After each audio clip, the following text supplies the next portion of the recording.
Thank you. Thanks so much for coming. This is probably the biggest audience we've had. Can you hear me in the back? We're at Mackey Auditorium on the University of Colorado campus with, I think, a record 5,000 people. So thank you so much. We're live streaming tonight from Boulder, Colorado. We're actually at the green, renovated Victorian headquarters where we work and play. We call it Hotelephant. It happens to be my house. So we're here with an intimate crowd of friends, people we don't know at all, and just one enemy.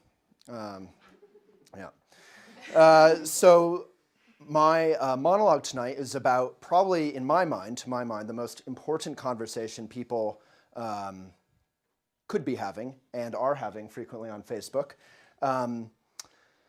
And should be having if they're not already having. And that one is about global warming. Why is it important? Well, agree or disagree, believe or don't believe. If there's a possibility, if we were talking about terrorism, if we were talking about anything that could end life as we know it for Republicans, Democrats, young people, old people, fat people, thin people, me in particular, it's where my personal concern comes from. That's a conversation we need to have, and we need to know the facts. So obviously, it's timely. Copenhagen is seeing a gathering of world leaders, the largest such gathering really in human history around environmentalism or around being eco-responsible. President Obama bothered to show up, unlike our last couple presidents, and the next generation is trying to have a conversation right now about it. About 10 years ago, the Kyoto talks happened. The US barely participated. We certainly didn't sign anything. And a couple years ago, when Inconvenient Truth came out, 79% of the US public believed in global warming. Now, it's funny to me that we even use the term believe. Because we're not talking about Santa Claus, we're not talking about the tooth fairy, we're talking about science. 90% of scientists agree. That's about as much as they agree that you should brush your teeth. Dentists agree that you should brush your teeth. Scientists also overwhelmingly agree that you should brush your teeth. That the basic facts around global warming, the threat of global warming, are real and serious, and will only become more so. However, only 57% of the American public now, in 2009, the public that I'll call the Green Choir, like most people in Boulder, believe that climate change or global warming is a real thing. That scares me. So that's why this conversation is important, and it's important to know how to have it. So I'm going to do my best or my worst. The first thing to identify is, who are you talking to? Are you talking to Michael Garfield, the world-renowned musical prodigy? Are you talking to Uncle Glenn Beck? Are you talking to Auntie May or Joe Sixpack? Let's say you're talking to, or are you talking to Allen Ginsberg? Is on my cue card. That would be an easy conversation. He'd agree with everything, or at least not disagree.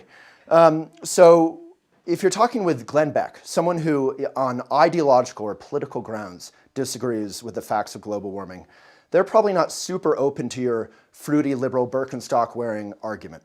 So my advice is spare everyone around your Thanksgiving table or your barbecue or your Christmas dinner, and don't get into a big shouting match, because that's pretty much all you're going to get. As Allen Ginsberg, Glenn Beck's favorite poet, would often say, and he knew a thing or two about protests and activism, he said, aggression begets aggression. So there's no point at yelling at the right or yelling at the left. What I would say, if I got the chance with Glenn Beck, is let's just enjoy our Thanksgiving or whatever, and find some common ground. Common ground on global warming is that none of us think we should be sending our money over to the Middle East. All of us think we should be creating jobs right here in the US. So we can all agree that solar and wind are good things. You obviously can't install a solar panel on someone's roof in Iowa if you're in India. So their green jobs are almost by necessity generally domestic, and that's something Glenn Beck would love.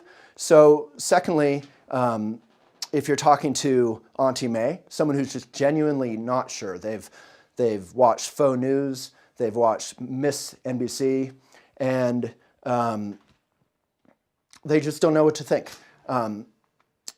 First of all, I would say don't call it global warming, as I've been doing. Call it climate change. Why? Because the Earth's temperatures, how the Earth works, isn't linear. It's run by the Gulf Stream, it's run by ocean currents. The poor, pasty Brits are going to get even colder, and they're going to have to drink more tea as climate change progresses. So just keep it simple with Auntie May. Don't give her a ton of stats. Do it in an elevator pitch, that's about 30 seconds, and just say, okay, this is about common sense. If you have a container, a huge container, say like the Earth's atmosphere, and you fill that with more and more pollution, whether it's from cow farts, which is actually quite significant, or cars or planes or buildings, offices, you're going to affect what the nature of what's inside of that container. You could say another container maybe would be a garage. Turning a car on in that garage is obviously one of the all-time classic ways to do yourself in. But it's not anymore. Why is that? Because the federal government, Uncle Sam, instituted or mandated catalytic converters. So now it's really difficult to kill yourself by turning your car on inside of a garage because we mandated reduced emissions with cars. So just in the same way on the macrocosm level, we need to mandate efficiencies. We have the technology, as many people love to say, to do it right now, to create jobs, to reduce our pollution by 20% overnight. We could do it tomorrow if we decided to do that. And I'm out of cue cards, so I must be out of time. My name is Waylon Lewis, Walk the Talk Show, and now I'm over to Michael Garfield. I'm a huge fan, and the Garfield 7. Michael.